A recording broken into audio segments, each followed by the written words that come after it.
Miren, hermanos, los niños frecuentemente son elogiados por su inocencia, humildad, sinceridad.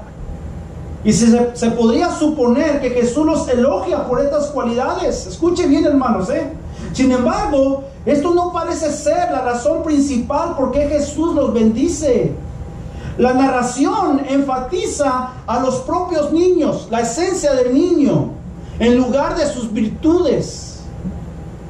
Si asumimos, escuchen, hermanos, que Jesús bendice a los niños por sus virtudes o cualidades, entonces debemos de entender que esas son las cualidades que deberían de tener cada discípulo de Jesús antes de venir a Cristo para entrar en el reino de Dios. Y nosotros, antes de venir a Cristo, ninguno tenía humildad. Ninguno de nosotros teníamos inocencia. Éramos orgullosos y aún todavía actúa el orgullo en nosotros. Oh, hermanos, normalmente cuando miramos a los discípulos en los evangelios, rara vez se miraban inocentes, ¿verdad? Rara vez se miraban que eran devotos, apasionados.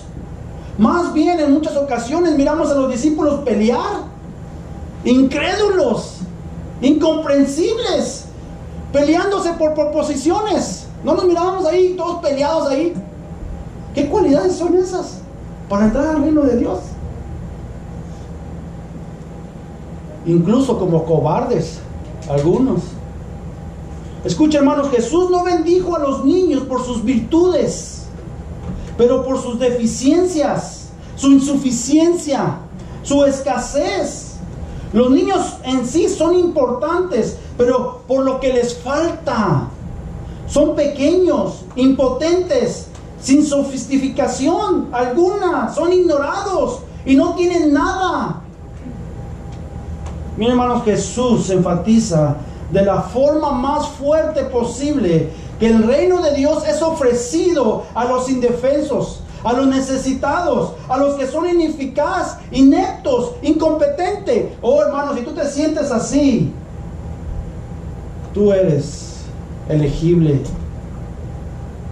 Primera de Corintios 1, 25 al 29 dice: porque lo insensato de Dios es más sabio que los hombres, y lo débil de Dios, dice, es más fuerte que los hombres. Pues mirad, hermanos, vuestra vocación, que no sois muchos sabios según la carne, ni muchos poderosos, ni muchos nobles, sino que lo necio del mundo escogió Dios para avergonzar a los sabios, y lo débil del mundo escogió Dios para avergonzar a lo fuerte, y lo vil del mundo y lo menospreciado escogió Dios, y lo que no es, para deshacer lo que es, a fin de que nadie se jacte en su presencia. Oh, hermano, la otra vez estaba leyendo una historia de una madre que nació su hijo, no en este país, y ella le dijo: ¿cómo se va a llamar su hijo? Y dice que ella miró un letrero en la calle y decía el letrero: no fumar. Imagínense, su hijo le puso no fumar porque la mamá no sabía leer. Digo, es así, no sabía mucho. Déjame decirte, hermanos, que aquí nosotros somos un no fumar. Yo y tú somos un no fumar, porque de lo más vil Dios escogió. Si tú te crees algo muy importante, déjame decirte que esa no es la actitud correcta. Jesús dijo: en mi reino no será así. El que quiera ser grande va a ser el servidor de aquel. Oiga, hermanos, si tenemos esa misma actitud, aquí nos estuviéramos peleando por hacer cosas. Oscar, no quiero que hagas aquí. Ay, no muevas ni una mano porque yo lo voy a hacer. Óigame, todos sirviendo uno al otro y nadie se va a sentir más mayor que el otro. Oh, hermanos, nadie tiene menos conocimiento de la ley, ni obediencia a ella, o menos devoción a Dios como los niños. Esa fue la misma actitud que tuvo el publicano, hermanos. Los niños ejemplifican a la perfección el principio de que Dios salva a pecadores aparte de los logros que hayan obtenido. Esta debe de ser la actitud de cualquier hombre que Dios salva.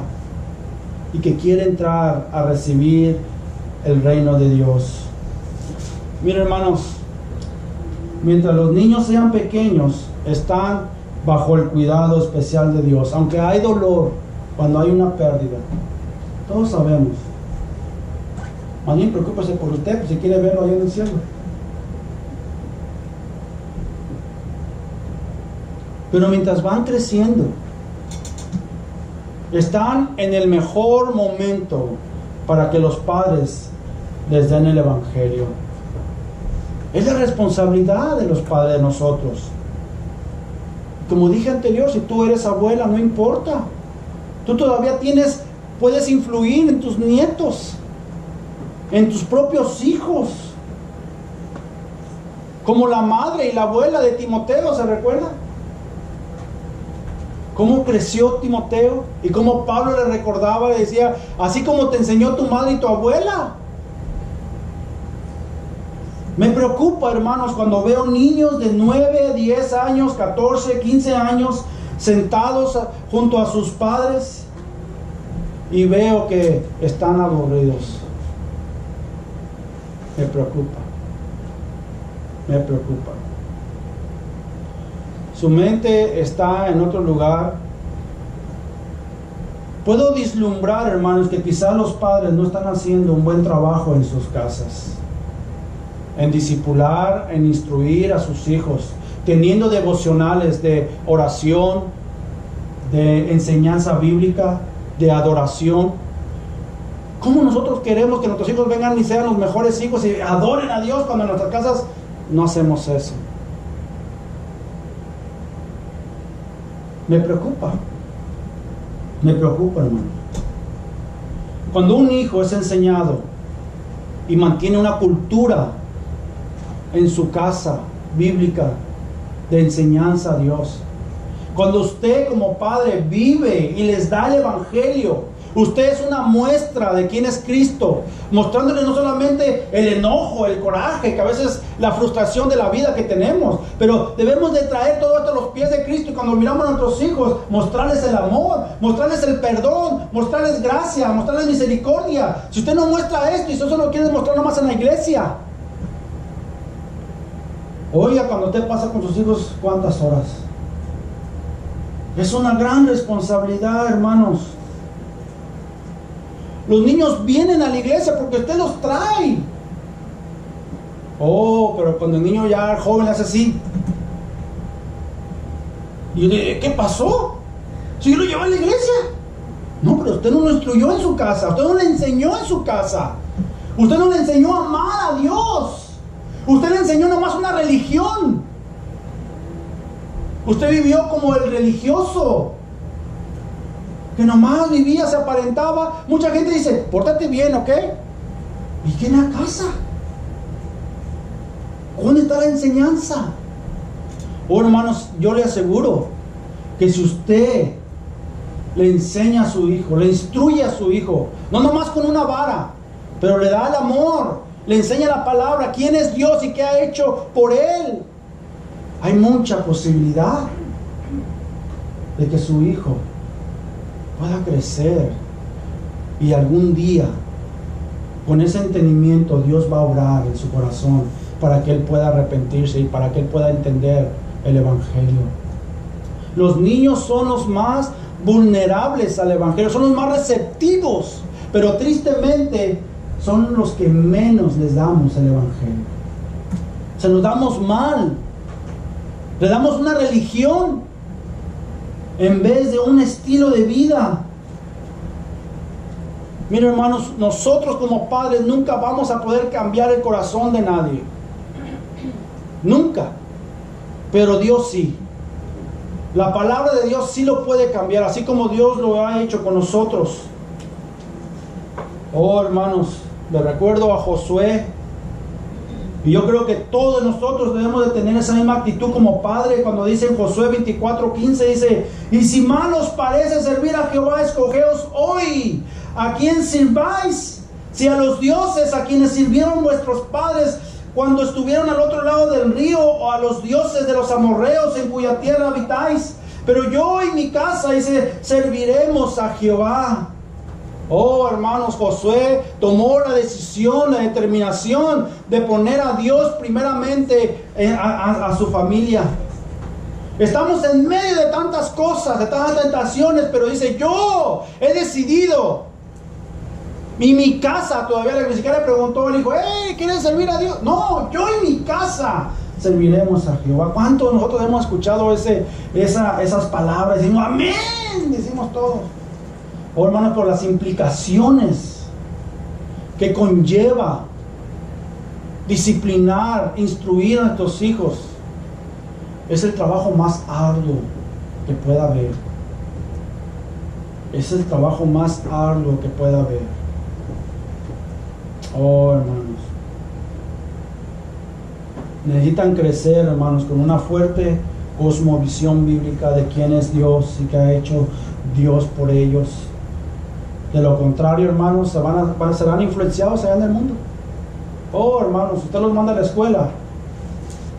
Oh, aprenden tantas cosas ahí. Tantas cosas ahí. Yo en algún momento, hermanos, tuve que sentarme con mi hijo. Digo, yo te quiero escuchar. No me voy a enojar. Te quiero escuchar. Oh, y ese día, el día me contó unas cosas que se me caía la baba. Y que tan buen padre, que tan buen cuidado que tenía yo de él. Tantas cosas que me dijo él. Mira, hermanos, yo aprendí a escuchar a mi hijo como un amigo y a instruirlo y darle un consejo como un padre. Porque a veces los niños, los hijos, se abren su corazón con otros jovencitos. Porque los jóvenes dicen, no te preocupes, ¿eso qué? Y cuando los hijos llegan al padre dicen, es que me peleé con él. ¿Cómo que te...? Ya te he dicho que no hagas eso, tiene que ser un ejemplo.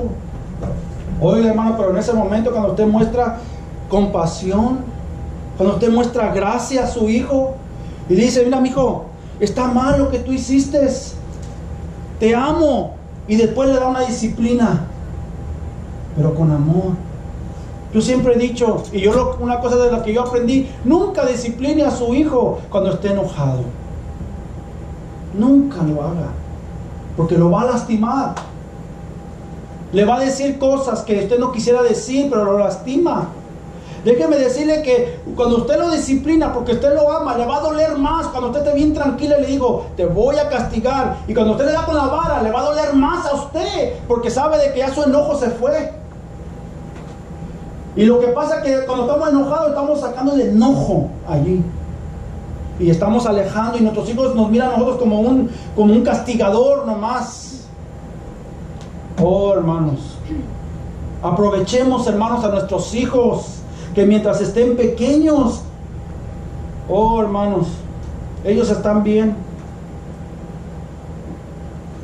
El mandato de Dios, hermanos, para Israel en la oración del Shema que leímos al principio en Deuteronomio 6, 4, 9, cuando Dios se lo dio a Moisés, hasta que murió Josué, solo pasaron 2 generaciones, hermanos. 2 generaciones, quizás 200 años, 250 años. ¿Qué crees que hicieron los padres con sus hijos? ¿Crees que fueron obedientes de enseñarles la palabra, la Torah de quién es Dios y qué ha hecho Dios por ellos? ¿Crees que ellos hicieron una decisión como Josué de servir solo a Dios y a su casa? ¿Qué crees que ellos hicieron? ¿Crees que fueron obedientes? Oh, hermanos, la Biblia nos relata que después de que murió Josué, se levantó, dice la palabra de Dios, una generación que no conocía a Dios. ¡Qué vergüenza! Y sus consecuencias fueron muy graves. Mire, Jueces 2, 10 al 12 dice, y toda aquella generación también fue reunida a sus padres, y se levantó después de ellos otra generación que dice que no conocía a Jehová, ni la obra que él había hecho por Israel. Después los hijos de Israel, ¿qué hicieron? Esta generación que no conocía a Dios, ¿qué hicieron? Lo malo ante los ojos de Jehová. ¿Y sirvieron a quién? A los Baales. dejaron a Jehová, el Dios de sus padres que los había sacado de la tierra de Egipto, y se fueron tras otros dioses, los dioses de los pueblos que estaban en sus alrededores, a los cuales adoraron y provocaron a ira a Jehová. Oh, hermanos, que no nos suceda esto a nosotros. Que cuando crezcan sus hijos, ellos puedan conocer bien claramente quién es Dios, qué ha hecho por ellos, que puedan conocer el Evangelio. No es fácil, no es como llevarlos a la escuela y los dejaste allí y así quieren hacer en la iglesia. Ay, ya descansé de este niño. Mucha gente lo ve como babysitting. Y no vienen las horas. Y yo cuando me recuerdo cuando mis hijos estaban de vacaciones, y yo daba las horas y dije, ay, ¿cuánto falta para que entren a la escuela? Ellos bien contentos, bien alegres, disfrutando. Y yo pensaba que estábamos bien contentos. Pero ya faltan dos semanas ahí. Esa no debe de ser la actitud, hermanos. Esa actitud está incorrecta. Nosotros debemos decir, ¿cómo yo quisiera educar a mis hijos? ¿Cómo quisiera estar todo el tiempo con ellos para darles el Evangelio, para que ellos miren en mí a Cristo? Tristemente, a veces los niños no ven a Cristo en ti, hermano. Por eso cuando crecen y llegan a una edad dicen, ¿quién es este? Dice, yo no conozco a Cristo. Yo conozco a un castigador, yo conozco a un religioso que llega a la iglesia y se sienta allí y comienza a aplaudir y se levanta sus manos. Y en la casa dice, ¿quién es este ahora? Oh, hermanos, los niños, los jóvenes, una de las cosas que los caracteriza a ellos es que no les gusta la hipocresía. Les gusta que sean sinceros. Y si no hay una sinceridad en nosotros, oh, hermanos, no estamos haciendo entonces un buen trabajo. Mira, amigo, si Dios te ha mostrado tu pecado, si has descubierto como nosotros que somos orgullosos, que somos débiles, que somos incompetentes, indefensos, necesitados, que somos ineficaces, ineptos, como un niño, entonces, hermano, amigo, tú eres un candidato para entrar al reino de Dios. Ese es el corazón que Dios quiere. Si tú ya has llegado a ese momento, tú puedes ser salvo. Tú puedes entrar al reino de Dios como un niño.